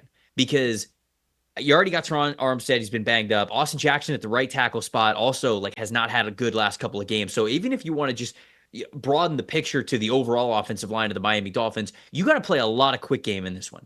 So the interior offensive line specifically has got to hold up its end of the bargain, because you at least have to give these quarterbacks a chance when it comes to time to pressure. And then getting Tyreek Hill the football in ways that aren't just him being able to beat guys deep because we know that he can do that. That to me is sort of the 1-2 combination of that's the matchup that matters. And then that's the plus factor of who could really make a difference here for the Dolphins. What about you? Where's your plus factor go in this one? I'm sticking with the Titans O-line, but for a different reason. It's the run game. You have to be able to get the run game going. And right now, the Titans are tied for 19th in run blocking grade, 65.6 on the season. You need to find a way to get Tony Pollard involved, and again, insulate against Will Levis's performance. This is one of those things where this is not going to be a shootout between quarterbacks. This is going to be what answers does each offense have to the ways that their quarterbacks are inevitably going to not, they're going to mess up, they're going to make mistakes. Right. We've seen that from Will Levis. Right. What's the Will Levis picture of the game going to be this time? Screenshot of the game going to be this time? But there's a way to mitigate that damage essentially and that impact, and it's to get the ground game going a little bit more if you're Tennessee. And you have the personnel to do it. You just need to make sure that offensive line is allowing for it. I'm being positive. The Will Levis meme or picture of the game is going to be him holding up one finger, celebrating after he throws a touchdown. I'm back on being positive. Positive Trev is back. Great. Love it. Even though me saying that means that I'm negative on the Miami Dolphins. But, we're sticking with positives. So the final Monday Night Football game, the final game that we're talking about here on the preview, Seattle Seahawks taking on the Detroit Lions. This one can have some fireworks. The one before the Titans and the Dolphins, it feels like, okay, who's going to get in each other's way the least? This one is truly two teams who are playing really, really good football right now and have the ability to play really good football every single week. I'm excited to hear, what is your matchup that matters on a matchup between two really good teams here? Oh, it's for the nerds. Let's go. For the trench nerds, obviously. And it's Detroit's offensive line versus the Seahawks defensive line. This is one of those units that I think, you talk about I know you said the Colts are the best offensive line in the league. The Lions are up there. That's all I'm saying. They are. Their pass blocking 72.8 doesn't necessarily reflect it, although that is top 10. But this is the biggest thing about the Detroit Lions offensive line is that you have a quarterback behind you that is not particularly mobile. He is one of the last statues or guys that is a true pocket passer in this league, although I guess we did see Jared Goff take off a couple of times in this last game. But before we think that Jared Goff has wheels, the offensive line, nothing happens on this Detroit offense, as multiple as it can be, if that offensive line does not hold up in pass protection, and they've been doing a wonderful job so far. So I love that. I'm so excited to see them go against the Seattle defensive line, where it's going to be good on good. That's what this is. It's for the trench nerds. It's for, that's what you should be watching when you're watching this game. Watch the line of scrimmage, watch who's winning it, because that's who's going to win the game. Yeah, I'm so glad that you called that one out, and I cheated. I took a little peek at your notes before I was throwing mine in here, and if you did not talk about that side of that matchup, I was going to, but because you did, I get to talk about another one, because there are multiple matchups that are going to mean a lot in this game. Seahawks coverage versus the Lions passing game. Lions have a potent passing attack. When it is firing on all cylinders like we saw last week, it is a thing of beauty. Ben Johnson was in his bag last week, because even on the good throws that were there, I went back and I watched some of the film. There's great throws. There were good first down throws. There were good touchdown throws. There's multiple players open. Like on those on some of the biggest plays, there are multiple options for Jared Goff to be able to go with the ball, and that you are a great offensive designer when that stuff is the case. When the timings of routes, okay, this guy's coming open within the first, 1.5 seconds of the play. Then this guy would be open from 2 to 3 seconds. Then this player would be open from 3 to 5 seconds if you get there. And then this is sort of the jailbreak player if you end up bailing out of the pocket, having to get to the sideline. And so that kind of progression was just beautiful. And we saw so many of those things with the Lions last week in their win. Seahawks, they're going to be a formidable opponent, though, because 91.0 coverage grade as a team that is first in the NFL. Only 473 passing yards allowed, that is third. And then a 30% red zone conversion percentage that is fourth best in the NFL. This is going to be wonderful because not only do these teams have the talent on both sides of the ball, Ben Johnson's been a fantastic offensive coordinator, play caller, and designer over the last couple of years. And Mike Macdonald is one of the best defensive minds in the game. He showed it last year with the Baltimore Ravens. He's showing it now as head coach of the Seattle Seahawks. And so those two groups going against each other, that is going to be must-watch TV. I'm so glad that this is a Monday Night Football game and the whole world gets to watch it because it is going to be fun. Who is your plus factor here? Yeah, this is also kind of another evergreen thing with the Detroit Lions, but it's Aiden Hutchinson. Leads the league, 37.9 pass rush win rate. That's just, and the wild stat is that he also has beaten his defender 17 times, whether or not he actually gets pressure.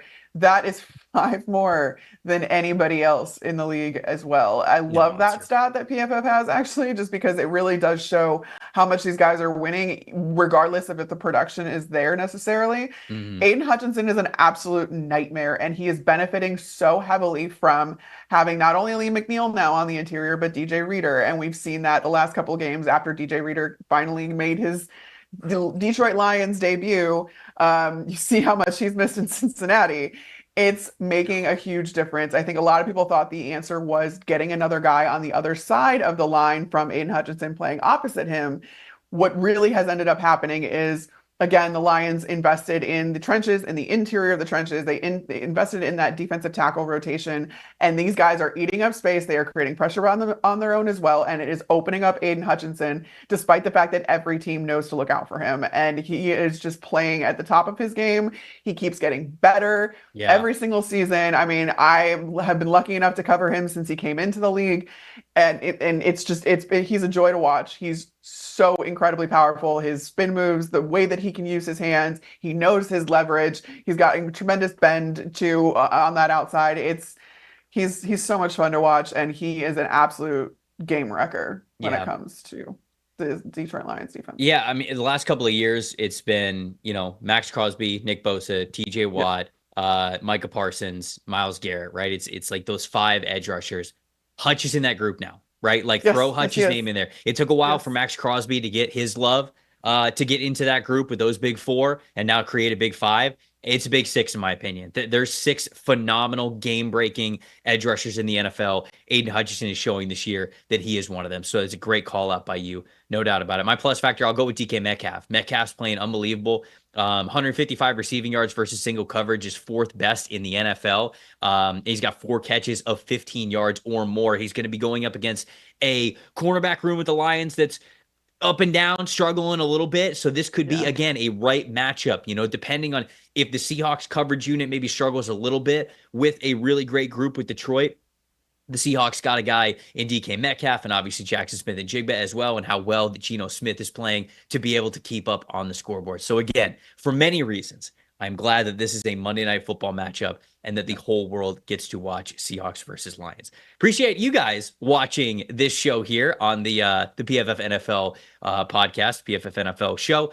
Make sure that you come back and you watch all of the review content that we have at the beginning of next week. We'll have the grades release show on Monday, and then we dig more into the trenches, the quarterbacks, the rookie performances, all that good stuff. And then, of course, Carmen and I will see you right here, same time next week to preview Week 5. Appreciate everybody watching and listening. We'll see you guys next week.